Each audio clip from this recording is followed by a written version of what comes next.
Welcome back, listeners, to a new episode of The New Standard. And you're joining us on November 16th, 2022.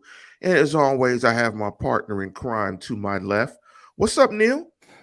It's been a day, Lance. It's been a day. The weather is frightful, and inside the house is not so delightful. It's been crazy top to bottom, but I'm excited to be here. This is the time of the day, the day of the week that I love. It's great to be here with you. I hope everyone's doing well. Let it snow, let it snow, let it snow. I thought you were going to break into those lyrics. I honestly didn't remember them. I choked for a second. Did I get them right? I, come on, Neil. I Uh, don't get lyrics right, I'm not gonna. cliches. I'm not gonna crush pub quiz trivia on holiday song lyrics. I'm not gonna do well with that. Not at all. But welcome, listeners, to the program. Sunday is going to be an exciting game against the Cincinnati Bengals for a multitude of reasons, but number one, for the fact that the Steelers will be wearing the Color Rush jerseys this Sunday. And it'll be awesome to see that guy in the background, George Pickens, King George in Color Rush. We'll see if King George could do it justice. But if you want to join the experience, make sure you go to YouTube and do a search for the New Standard and Lance Williams or Neil Colong. And make sure you like and subscribe to the program. Also, you can check us out via podcast feeder and just I guess people use Apple, Spotify, whatever it is, and do a search for Steelers and the New Standard. I wanted to jump into before we break down the Bengals Steeler game, hopefully with Chris Rowling of BengalsWire.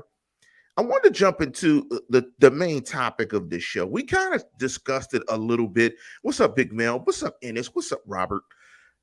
Will the Steelers go on a run? We talked about it briefly, and I wanted to dissect it a little bit more and break it down into a couple of numbers. I know I reached out to you yesterday and to see if you had two offensive stats that may interfere with the Steelers possibly going on a winning run. I think the primary one, and it's impossible to avoid, is as simple as it is. It's simply the fact that the team is averaging. I'm looking for the official total right now: 15.6 points a game, which they enabled them to leapfrog the juggernaut Denver Broncos for second to last in the NFL, and that was after a 20-point outpouring against the Saints last week. Plain and simple, you're going to find the bottom of the league at the bottom of the points scored totals. I mean, and the Steelers are not a team that actively is capable of explosive plays, which are paramount inside of a big time scoring offense. Whether that's by design, whether it's by execution, whether it's by talent, I'd argue it's all of those things. It doesn't seem like this is a team that is going to be capable of breaking into that style of offense. If that's the case, you're asking your defense to do a pretty incredible amount. I will say the presence of TJ Watt certainly had a massive impact on the game last week. Maybe that's enough to help them out in closer games, which they've lost by and large so far this season. They look really good against New Orleans. I know that it's New Orleans. There's some reason for optimism, but if we're talking Jim Mora's playoffs here, if we're talking a playoff run, they're going to have to average something like 27 points a game over their next 8 games. And there's no way I see that happening. Or they're going to have to get lights out defensive performances pretty much every week. And I don't know if really any team in today's NFL is capable of doing that. We'll see how they do it. This is what they built themselves to do. Somebody made a comment last week, and I would add this into stats, but the Steelers built themselves to be a defensive team that will take the ball away, not turn it over, and be able to run well. Up until week 10 against New Orleans, they didn't protect the ball well, and they didn't run the ball very well. With TJ Watt out, they didn't play great defense consistently. When you're not doing any of those things, you're probably going to be 2-6, with one of those being a complete fluke win as we lead into the revenge game against Cincinnati. I don't know how many games you're going to win if what you are building yourself to do isn't working. But it looks like they got on some track to that this week. The second stat would be the fact that Kenny Pickett did not turn the ball over last week in the victory. I think there is a direct correlation between Pickett's ability to protect the ball along with making plays like he did. I'm not faulting Najee Harris for this, but Kenny Pickett put a dime on him in the end zone. Just a picture perfect pass. Great throw. Harris isn't exactly paid to make that kind of a play. If it was Deontay Johnson, I might say you really need to come up with that. But we're not results-based thinkers, Lance. We're going to look simply at the execution. Kenny Pickett threw a beautiful pass on that. Great Absolutely. job. He threw another one to Deontay down the field, down the right side, that Johnson made a great play on. Big time play for him. He took more advantage in this game of the big play opportunities that were afforded to him. And they're going to need to continue to do that. And on top of that, he's going to have to play above a rookie. He's still a rookie. I know that he's played now. He's got experience. He'll continue to build, and you have to be happy with what we saw last week. Can he string a couple of these games together? That's really going to be the key thing. And he's got to protect the football while making plays. That's interesting that you talked about points per game, because it ultimately, at times when we try to make this complex, it comes down to the nitty gritty. And the nitty gritty is, this is a game where the team that scores more points wins the game. And not to be what was it, Herb? Who said you play to win the game? That's Herm Edwards. Herm Edwards. Okay. One of the greatest quotes of all time. not to be overly Herm. I love Herm. Well, Herm coached for AZ, Arizona State. So didn't work out so well there. But I mean, it's ultimately, when you're scoring 15 a game, it's very hard to win. And we've talked about it several times on this show, is that you have to establish certain level point differential to win games consistently. Really good teams do it around 7 points or more. Average teams definitely do it below that, but bad teams have no margin for error and no point differential. And that's what the Steelers are. I don't know if they're a bad team. I know they're an inconsistent team. And the issue with turnovers is critical. I mean, when you score 15.6 points per game, you can't give teams extra possessions. You need extra possessions. If you're averaging about 12 possessions a game, anywhere between 12 to 13, they probably need about 15 possessions a game. So they absolutely have to take the ball away. And because they score so few points, they can't give other teams opportunities and additional drives to score. So I think those two stats are spot on. Here's something I saw. We were talking about, we were going to look into the game and see how Kenny Pickett performed and see if he was seeing the field. One thing I would like to add to what you said, and it's not necessarily a stat, or I'm sure they can quantify it. I wonder if there would be a stat called big plays missed, BPM. Well, that's well, maybe we can coin that. I know BPM is a stat for beats per minute in terms of an album or songs, but BPMs, I'm gonna give you an example of a BPM, a big play missed, and maybe if Kenny could hit some of those, it would definitely alter this points per game score. That's usually the difference, in my opinion. Today's offense, it's you have the real high-end dudes, guys with incredible arm talent and weapons around them. I'm thinking of a Justin Herbert. They haven't quite unlocked fully yet the ability that kid has. He's going to have more of those opportunities in a game. And with that, probably a proportionate percentage of them going his way. But the fact that there are more of them is really what the issue is. And it comes down to your desire to try to make those plays. If we were to enact the BPM stat, I think what we would find, depending on how we want to define it, I mean, if the quarterback releases the ball, I think that's one thing. If the quarterback didn't release the ball, I think that's something else. I think they're two very telling stats in that way. And you put them side by side, I think you're going to see the probably the most successful offenses are going to have a pretty close relation to each other in those two areas. With Pickett, I felt him not releasing the ball was more of the issue. Last week, I felt he did that a little bit more, maybe not a ton, but a little bit more. It's just interesting that they're doing it without the guy who should have been their big play target. They are capable of getting Kenny Pickett. Wow, I'm going to keep doing this. I've got a serious mental block on this. George Pickens involved down the field. I think they can get him some deeper targets when he rounds out his full game a little bit more.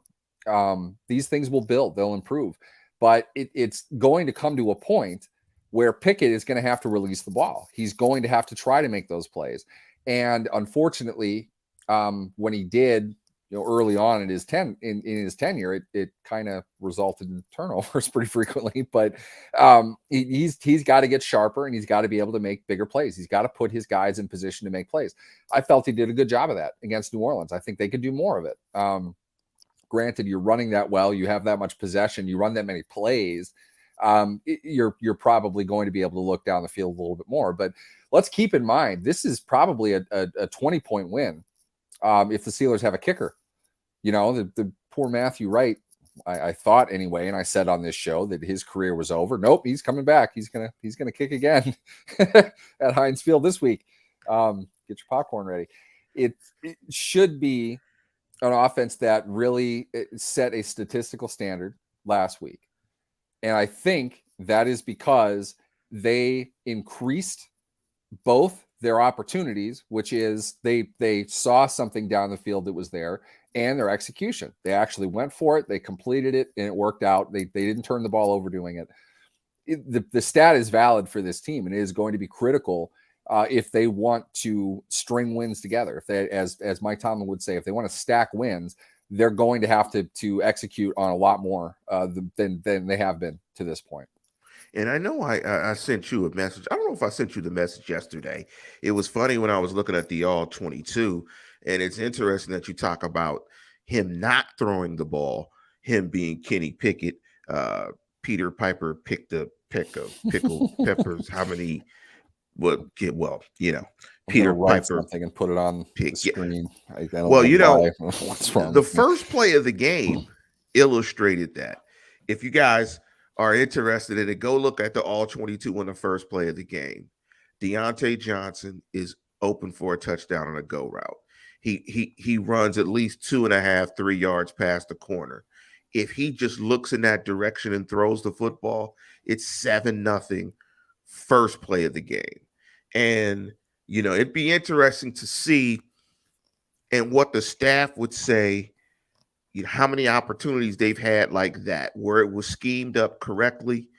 They got the right coverage. It was the right call. And he doesn't pull the trigger. So there are some plays out there to be made. And so this 15.6 points per game is going to be directly impacted by whether he will make those throws. And that's part of the maturation of a young quarterback. On the defensive end, I'm going to give you two stats that flow, I think, perfectly symbiotically with what you're illustrating, Neil. The lack of big plays on the offensive end and the points per game being 15.6. The Steelers as a defense are last in yards per completion, averaging, I'm just going to round it up to 12 yards of completion. What that tells you is they're giving up a bunch of big plays in the passing game.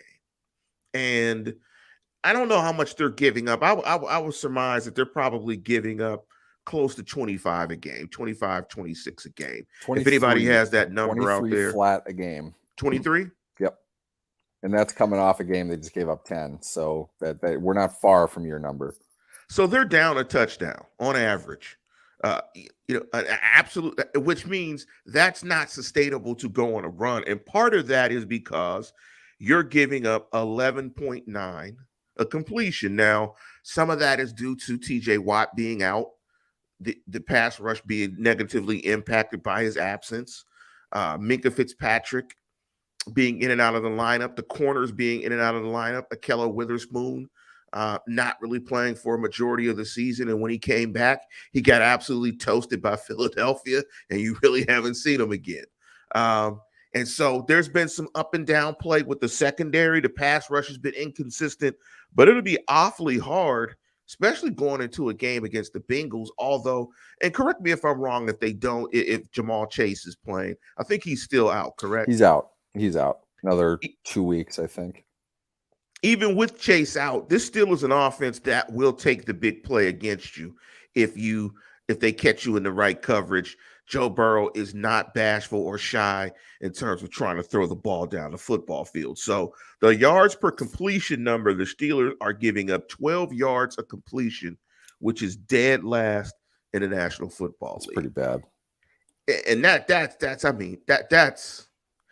almost 2 first downs a throw.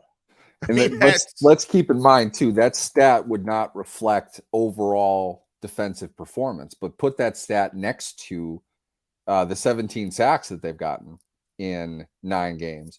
You're seeing a pretty significant advantage going to the opponent when it comes to splash plays made and versus Pittsburgh's defense. So it's not as if the defense is helping out what is quite obviously a sagging offense.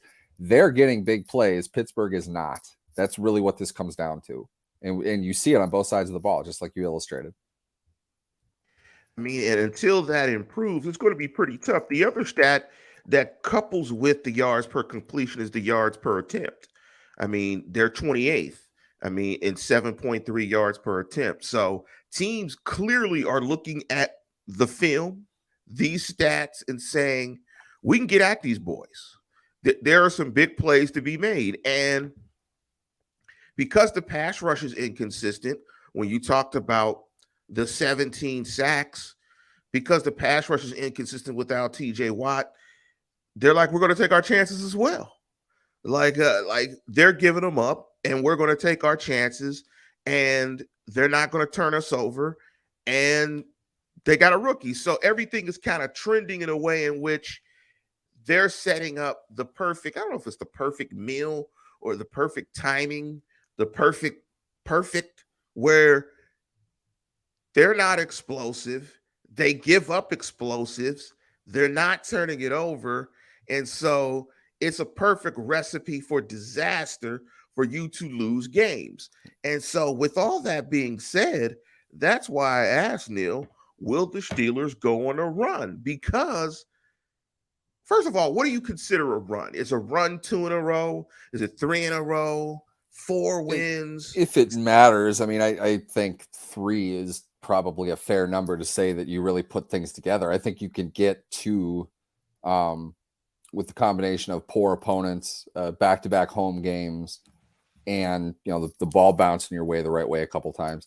3, I don't think that's luck. I don't think you can fluke your way into 3 wins at the NFL level.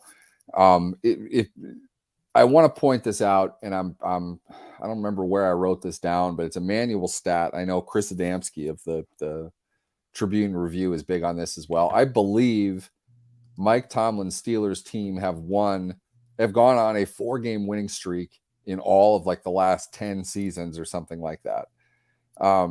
He preaches stacking wins for this reason. He gets teams together and gives them the opportunity to have that kind of success. And I think, I don't know if this team has the ability to do that, but I know we've seen it plenty often. We've seen them have bad numbers like this, maybe not quite as bad, but everything we just put together, Lance, all of that stuff together collectively, they're 3-6.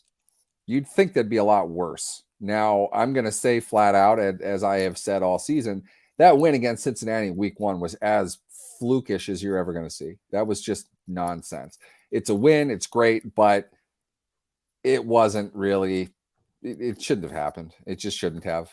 You can't get +5 in takeaways and need overtime and an injured long snapper and 3 botched kick attempts from your opponent to win a game and feel great about it. It just shouldn't have happened. If we, I don't want to say take it out because that's not fair, but even if they're 2-6 right now, even if they're 2-7, if you want to call it that, it still feels a lot worse than that. So it kind of makes you wonder, Are they able to swing this? Are they gonna put something together like we saw last week, where they're not making mistakes? They hit on a couple big plays. They get a great game from, in case you guys didn't see it, AFC Defensive Player of the Week for the first time in his NFL career, Alex Highsmith. If you put those things together, can you stack 3 wins in a row? And if you do that, you typically aren't going to be drafting in the top 10. It just seems like there's a correlation between teams that can put those wins together, go on a little mini streak, which again, I think is 3 games. I wonder if the Steelers are capable of doing that, considering how rough their first half schedule was, and with the landmines of the Ravens worked in there, 2 games against the Ravens. And if you want to count this, theoretically, a Deshaun Watson-led Browns team at this point, along with this game against Cincinnati, are they able to win 3 in a row, 4 in a row? Is that possible? Where would they be if they are able to do that? I don't know, but I know this. If they do, it's going to be because of splash plays.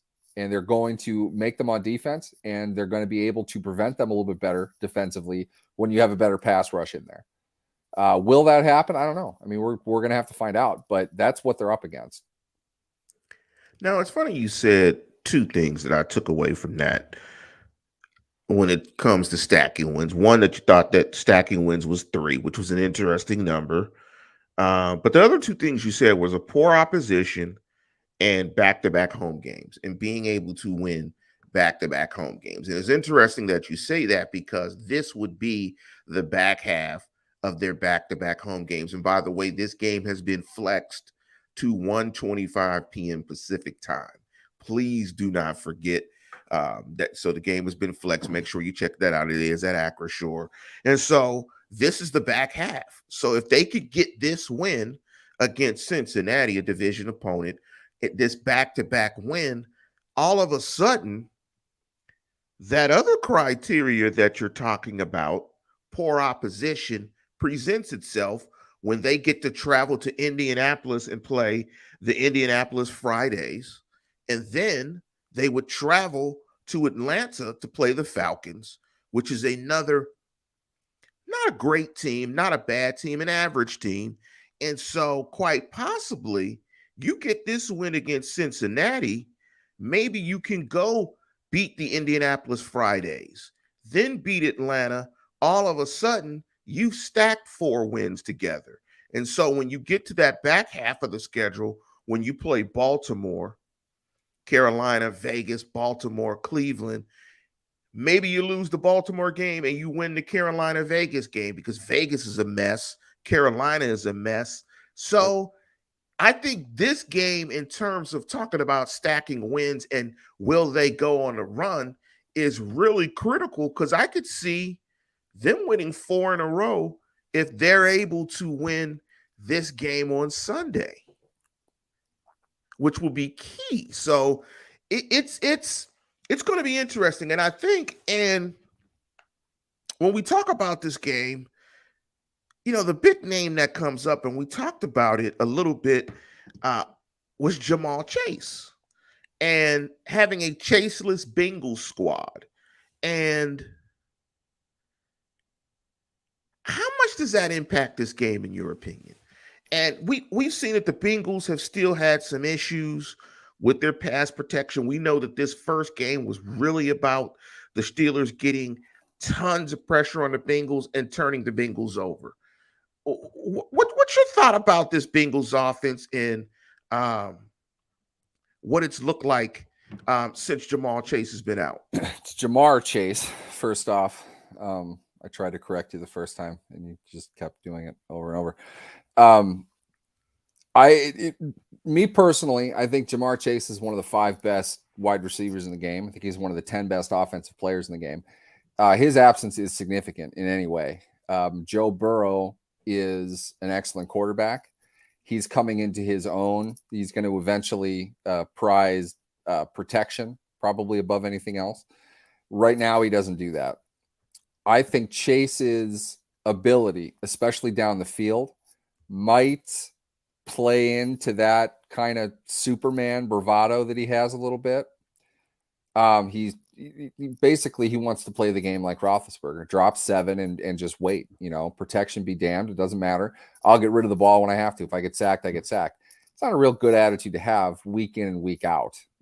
For one play, yes, you can make hay with that, but it's going to get the offense stalled out in a game probably more often than you're going to make big plays with it. Without him in there, if that makes him a little bit, if it makes him more aware of his mortality, I think that's probably a good thing. It's not a great protection unit, and Burrow, I think, doesn't get enough criticism in that regard. A lot of it is up to him. To put it into context, Mike Tomlin addressed this concept just yesterday at his presser. They're talking about the lack of protection for Pickett. Yeah, I saw that. He stopped it short at the front of that and said, sometimes it's on Kenny. Just to point out, this is Kenny doing rookie things as well. It's not about your offensive line entirely. It really isn't. There are a lot of things that come into pass protection. Okay. If your quarterback doesn't deliver the ball, then yeah, he's going to get sacked. I mean, you can't protect the guy forever. It's not going to happen. Pickett aside, Burrow hangs on to the ball probably longer than he should. And a lot of it is he wants to make the big play. He's gutty. I like that side of him. He's got to tone it in. He's got to rein it in a little bit. With Chase in there, I wonder if it doesn't give him more reason to don the Superman cape and try to make the big play down the field all the time. And they've certainly got away with that. I mean, Chase is an absolutely phenomenal player, phenomenal talent. You want to get him the ball in whatever situation that you can. Without him in there, though, I wonder if they don't have incentive to tone things down, try to protect a little bit more. To put it into context, though, it's absolutely not a coincidence that Joe Mixon's numbers have gone through the roof since Chase went down. Mixon, I don't know what the deal has been, but Mixon doesn't get a whole lot of focus in that offense, and he hasn't. He's a good player. You remember we're talking week 1 going into that game. We both saw Joe Mixon as the guy that was really going to have a big game. They bottled him. When I recall, am I wrong? I think they bottled him up fairly well back in week 1. They will be able to use a lot of weapons on that team, protection or not. But they have the talent to overcome those kinds of things. I think in this case against this particular team, I think they're tougher without Chase because they're going to be more balanced. They're going to be a little less easy to predict and to plan for. And we don't have a whole lot of tape of what they're doing without Chase in there. So I wonder if it's not a more difficult assignment right now than it even was in week 1 when you don't have any tape on what the team does currently with its personnel that's going to be out there in the field. It's a tall task for sure. I don't like their chances in this game at all, but at the very least, I think it might be tougher without the presence of Chase, as weird as that sounds, especially against a secondary that's really kind of struggled throughout this season. And who knows where Minka is going to be. He's practicing. Sounds like it's pretty decent. There's a pretty decent chance that he'll be able to get out there, but we don't know. And we've never really had a good sense of what this secondary was going to do week to week. Yeah, that's interesting. I mean, this is a tough job where after an appendectomy, you come back and play football. I mean, this is a tough job. I mean, I think Ben Roethlisberger was out 2 weeks after his appendectomy. It's like 11 days because they played Monday. No, they played the Thursday, and he had the surgery, I think, the Wednesday, and then he was back for week 2, which was on a Monday. So he had an extended time to miss it. But oddly enough, that week 2 game was at Jacksonville. I was at that game, and that might have been Roethlisberger's worst regular season game of his career. He was awful. That's the game they got beat 9-0. Yeah, it was. Yeah. And you might recall in week 1, I forget who the Bengals played, but Joe Burrow coming off an appendectomy, he didn't look real good either. So I don't know if the incentive is great for the player to come back. More than anything, with an appendectomy or anything that is going to interfere with your ability to eat consistently, which it definitely will after that kind of a surgery, it's your strength, it's your conditioning. You're not going to be the same athlete. And they're so highly trained and so regimented in what they do, variance to their day-to-day affect them in a big way. Based on what we watch them on the field looking normal, what they're doing is otherworldly, as far as their performance. If they're not at that razor's edge of everything, you're going to notice it on the field. And I'm not sure, I'm not a doctor. I really shouldn't try to act like I know something about this, but if he's not able to eat and maintain his conditioning, and sounds like he's out there practicing, that's good. You'll notice it on the field. And at the same time, though, Minka had a knee injury against New England. You might remember that game. He was really bad. It was obvious that he was at like half speed. So with KZ back now, I wonder if they wouldn't be a little bit more inclined to let Minka get a little bit closer to normal before putting him out there. But I say that, just independently. He's Minka Fitzpatrick. I don't think they're going to take his helmet from him. So we'll see how that goes, but that's going to be a factor in this game. That's interesting. You mentioned KZ. It'll be interesting to see if they're able to unlock Big Nickel with the three safeties to see what that looks like. Because I know, and given KZ the way he played and the range that he showed in the game, it's exciting to see what that possibly could look like if they're able to unlock that in the game. Looking at some of the Bengals stats, looking at PFF stats, adjusted sack rate. In terms of adjusted sack rate, the Bengals are 28th in the National Football League at 9.1%, meaning they're giving up sacks 9.1% of the time, which is a high number. And they've given up 32 sacks. The last time they played, Myles Garrett went to work against them, and they really had some issues trying to protect. In the first game, the Steelers sacked him 7 times and hit him another 11 times. So that's 18 quarterback hits, which is a monstrous amount of hits for a quarterback in the game. I don't think that problem necessarily goes away because watching the Bengals, it's been inconsistent. It's been up and down the entire year in terms of their pass protection, well illustrated by what you said in that you have a quarterback that wants to hold the ball and you have an offensive line that is shaky, and that combination is not a good thing. And so, one issue that Mel brings up on the defensive side of the ball is Jack and Jack's health and Spillane in pass coverage in general because of Spillane playing extra snaps. And what's the status on Jack's injury? I know Tomlin was a little coy about it, but we didn't see him play much. But he did have a helmet last week. We'll have to we'll have to see his practice participation, which we do the show on Wednesday for this very reason. They'll be back out on the field today. We'll get a better sense of it. But yeah, I mean, he played last week. I haven't heard anything specifically where I'm sitting right now. I might have missed something, but as far as we know at this moment, I don't think there's a reason to think he's not going to. I believe, and correct me if I'm wrong, Tomlin gave the we'll let practice participation be our guide with him this week, which is really kind of to say we'll see if he's able to go. And I'm not going to tell you right now whether he can or not. We're going to wait till tomorrow. You'll see on the participation report whether he did. It's tough because they really don't have a whole lot of depth there. Robert Spillane, I'm pretty sure he has like an 18 game streak of if he is in on the first series against an opponent, he's going to get targeted at least twice. And they're usually completions. That's not a coincidence. They know when he's on the field, that's the guy they're going to throw after. We were talking about this, the tight end, the dude I've never even heard of last week that was just taking him up and down the field. The drive that Dalton gave him the ball like 4 times, all on Spillane, and ended up hitting the receiver for the touchdown. I think they took the leader, they tied the game or something like that.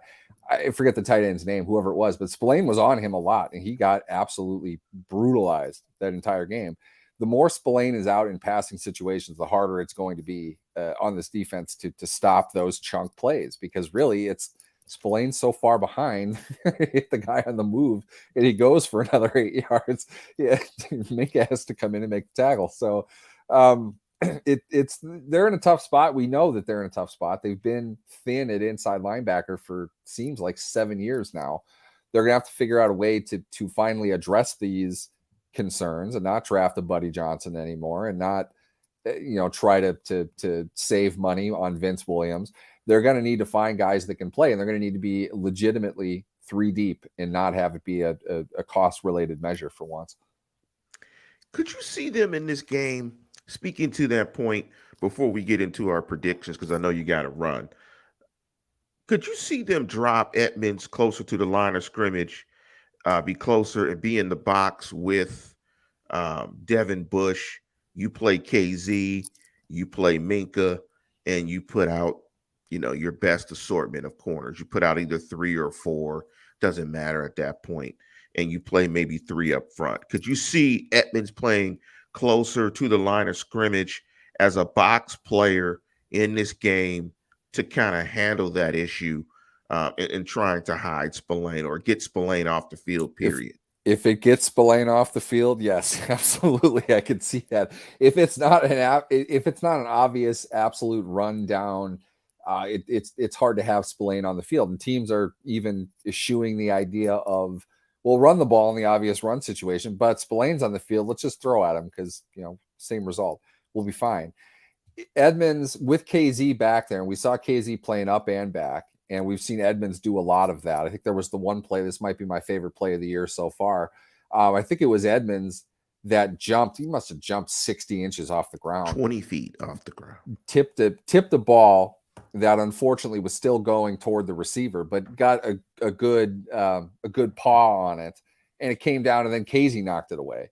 It's like you don't see defenders get a hand on two balls in one play. That sounds really bad. It's great defensive presence. I think KZ gives them a much more versatile athlete in their deep secondary, and that can allow Edmonds to play up front where he is a plus athlete. He can line up in the slot. We've seen him in the slot. It's tough to isolate him in that slot, but it allows them to remain in something of a strong package to go against the run, while giving you pretty deep coverage. And I would think that's why they signed KZ. I would think they want to employ that kind of a big nickel look. And Edmonds would be the guy between the three safeties that we're talking about. Edmonds would be the guy to move up a little bit.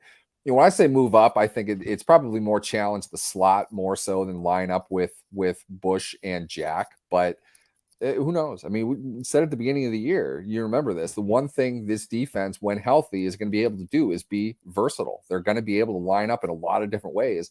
And I think that's what they want to do. KZ is going to be able to give them that edge. I think he was the key to that. And they haven't had him up until last week. And last week they didn't have Minka. So we haven't seen the full effect of it yet. Maybe we will now. Let's jump to predictions. And now the Bengals are 4.5-point favorites on the road this weekend in Acrisure. Are you surprised at that? Before you give me your prediction, are you surprised at that? And what would the line be, you think, if they had Chase? Similar. I don't know if Jamar Chase is worth 1.5 points, but you get some for a rivalry game. I think it drops from -6 for Cincinnati. I would say initially, I think it maybe drops 4.5 for the combination of home field advantage, familiarity, and the Steelers are back-to-back home games. Teams overall, and Pittsburgh in particular, plays very well in the second of consecutive road games, or the third in 3 consecutive road games or home games. Sorry.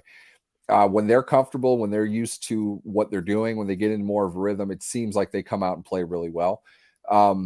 It's a throwback jersey game. The Steelers tend to win when that comes in. The crowd is crazy about that. They'll play Renegade 12 times. Who knows? They'll get into it. Yeah, that was good. That's good. That's a good impression, Lance. We should no, let's not take that. No. But the Steelers are they haven't been necessarily a great home team, but you saw the impact of it last week when they were playing well in the second half. That crowd was going, they were feeding off of it, and the Saints just wilted down the stretch. Bengals clearly are a much better team than the Saints are, and it's not going to be as easy. But I could see the Steelers playing very well in this game, and ended up losing by a touchdown because Cincinnati is that good. I don't think a touchdown difference against Cincinnati. I mean, betting on that is much more difficult than seeing it. But the score is 30-23. Are you royally surprised? I'm probably not. That seems about right. I'm not going to make that my prediction, I don't think. But 4.5 is fair. I'd put that there for this game. Well, I'm going to stay with the positive vibes The return of KZ, the KZ effect, not the Watt effect. Watt, KZ, the lights are on, big game, King George, color rush jerseys, late in the afternoon with the lights on. I'm picking the Steelers to win this game 23-20. Wow. Yes, I am. I'm picking the Steelers to win this game 23-20. I think they still get after Burrow. I don't think they can protect Burrow. I think with Watt and Cam Hayward had a fantastic game last week. I think they get after your alumnus, and I think the Steelers win this game 23-20 and indeed go on that 3-game run next week and beat the Indianapolis Fridays as well. But we'll break that down as we get closer to that game. And I think they will beat the Friday Colts next week as well. So I'm picking 23-20 Steelers. That's ballsy. That's ballsy. I can't do it. I'm feeling like the Bengals are a good team. In the week 1 win was such a complete fluke. If anything, it's kind of a penance for 2 dominating Bengals wins last year, which were probably more flukish in nature in a lot of ways. I'm feeling like I would say like 26-19, but I just don't have faith in the Steelers kicking game. And I have no reason to think that. I'm going to say Bengals 26, Steelers 17.